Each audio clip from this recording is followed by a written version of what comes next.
Hola, hola, bienvenidos a una lección más de ¿Qué dice la Biblia? Y en este video vamos a ver la lección número 10 que se titula ¿Qué dice la Biblia acerca del juicio para toda la humanidad? Pregunta número 1. ¿Sobre qué hará Dios el juicio? Eclesiastés 12:14. Pues Dios traerá toda obra a juicio juntamente con toda cosa oculta, sea buena o sea mala.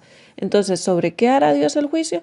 Bueno, sobre toda obra, incluyendo las cosas secretas. Y ahí dice, sea bueno o sea malo. Entonces vamos a ser juzgados por nuestras obras. Es muy importante eso. Pregunta número 2. ¿Cuántos comparecerán ante el juicio? Segunda de Corintios 5:10.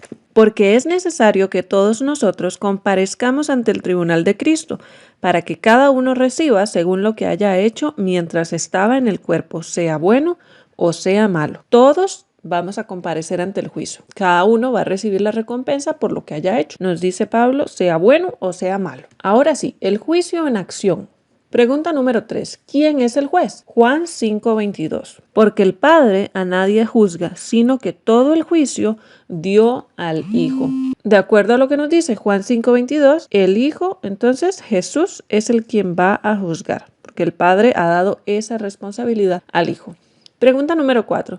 ¿Dónde están registradas nuestras acciones? Apocalipsis 20:12. Y vi los muertos, grandes y pequeños, de pie ante Dios. Los libros fueron abiertos y otro libro fue abierto, el cual es el libro de la vida. Y fueron juzgados los muertos por las cosas que estaban escritas en los libros según sus obras. Entonces, ¿dónde quedan registradas nuestras acciones? En los libros. ¿Qué libros? Bueno, a través de las escrituras podemos encontrar que existen varios libros. El juicio se hace con la ayuda de esos registros entonces que hay en el cielo. ¿Cuáles son esos libros? Bueno, aquí en Apocalipsis 20:12 que acabamos de leer nos dice que hay un libro de la vida, que es donde están escritos los nombres de todas aquellas personas que en algún momento han aceptado a Jesús como su Salvador personal. Otro libro es el libro de las memorias, lo podemos encontrar en Malaquías 3:16. Y otro libro es el libro de los pecados, que podemos encontrarlo en Isaías 65:6 y 7 y Mateo 12:36 y 37.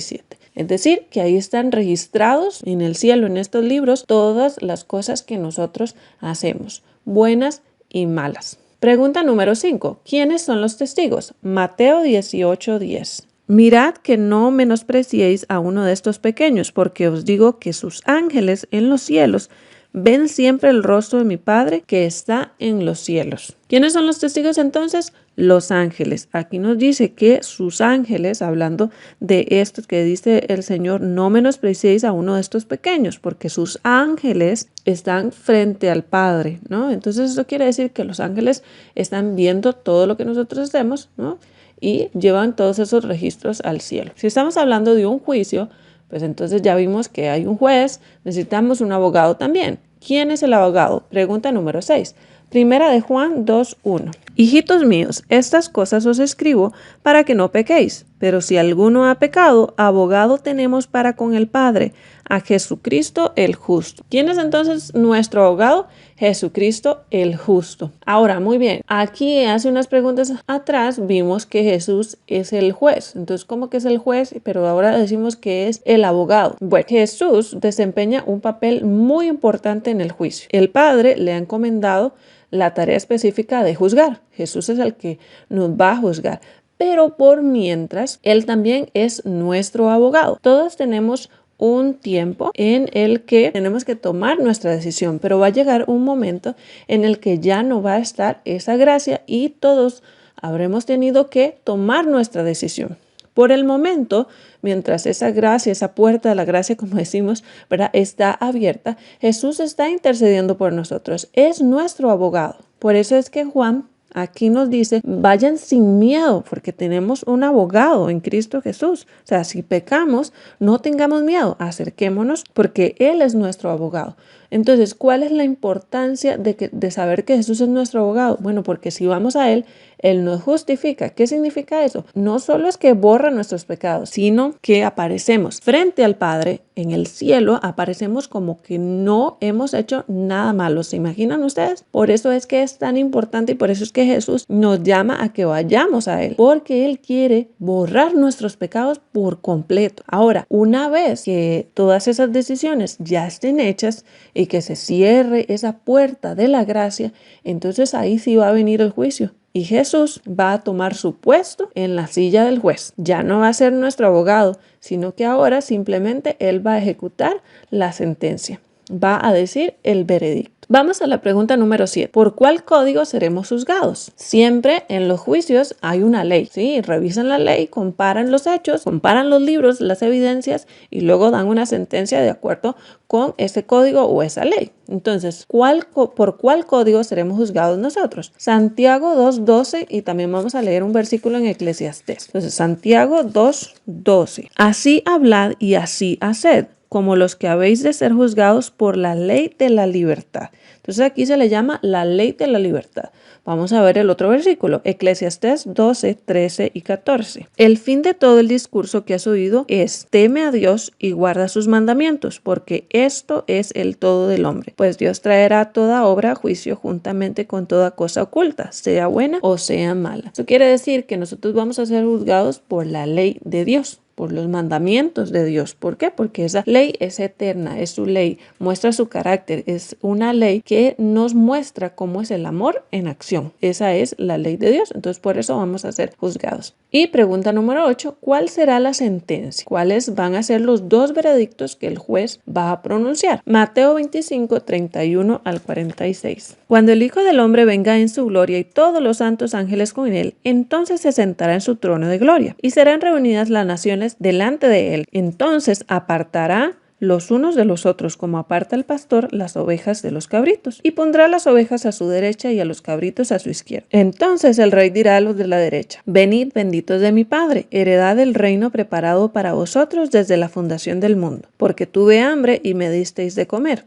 Tuve sed y me disteis de beber. Fui forastero y me recogisteis. Estuve desnudo y me vestisteis. Enfermo y me visitasteis. En la cárcel y fuisteis a verme. Entonces los justos le responderán diciendo: Señor, ¿cuándo te vimos hambriento y te alimentamos, o sediento y te dimos de beber? ¿Y cuándo te vimos forastero y te recogimos, o desnudo y te vestimos? ¿O cuándo te vimos enfermo o en la cárcel y fuimos a verte? Respondiendo el rey les dirá: de cierto os digo que en cuanto lo hicisteis a uno de estos mis hermanos más pequeños, a mí lo hicisteis. Entonces dirá también a los de la izquierda: apartaos de mí, malditos, al fuego eterno preparado para el diablo y sus ángeles, porque tuve hambre y no me disteis de comer, tuve sed y no me disteis de beber, fui forastero y no me recogisteis, estuve desnudo y no me vestisteis, enfermo y en la cárcel y no me visitasteis.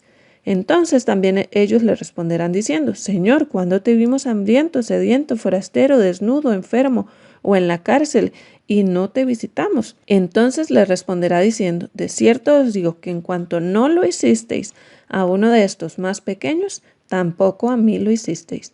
Irán estos al castigo eterno y los justos a la vida eterna. Entonces los dos veredictos, las únicas dos opciones que hay, es el castigo, que va a ser la muerte eterna, o la vida eterna. Nosotros hoy todavía tenemos la oportunidad. La puerta de la gracia todavía está abierta para que nosotros tomemos la decisión en cuál de esos dos grupos queremos estar. ¿Qué debemos hacer con toda esta información que hemos recibido? Número 1, creer y obedecer a Jesús. Juan 5:24. De cierto os digo, el que oye mi palabra y cree al que me envió tiene vida eterna y no vendrá a condenación, sino que ha pasado de muerte a vida.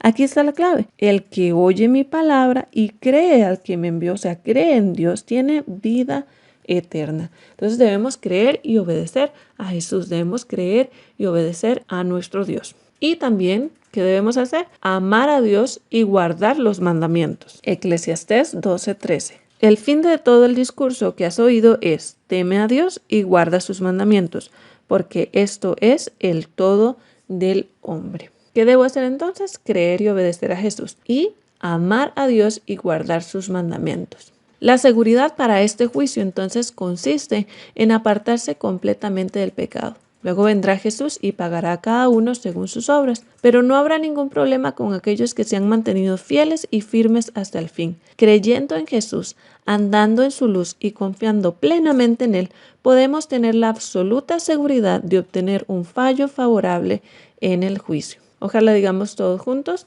acepto a Jesús como mi abogado. Deseo ser fiel a Dios y respetar todos sus mandamientos. Que el Señor los bendiga y nos vemos en la próxima lección. Chao.